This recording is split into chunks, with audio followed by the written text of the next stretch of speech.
இறைவன் எதையாவது ஒன்றை உங்களிடமிருந்து எடுத்துக்கொண்டால், அதைவிடச் சிறந்த ஒன்றை கொடுத்தே தீருவான் என்பதை காலம் நிச்சயம் உங்களுக்கு காட்டித்தரும்.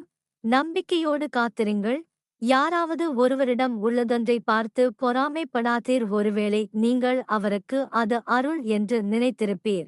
ஆனால் அதுவே அவருக்கு பெரும் சோதனையாக இருக்கும்.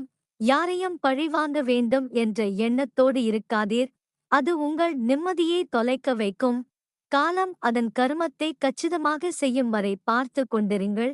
நீங்கள் வாழ்வில் எதை இழந்தாலும் அதற்கு பதிலீடாக எதையாவது பெறுவீர்.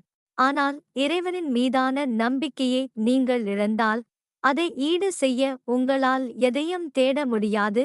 எல்லா சூழ்நிலையும் ஒரு நாள் கண்டிப்பாக மாறும். ஓஹோ என்று வாழ்ந்து ஒன்றுமில்லாமல் போனவர்களும் உண்டு. ஒன்றுமில்லாமல் வாழ்ந்து ஓஹோ வென்று போனவர்களும் உண்டு. மற்றவர்களிடம் இருப்பதில் எவை உங்களிடம் இல்லை என்று சிந்திப்பதை விட மற்றவர்களிடம் இல்லாதது எவை தன்னிடம் உள்ளது என்று தேடிப் பாருங்கள்.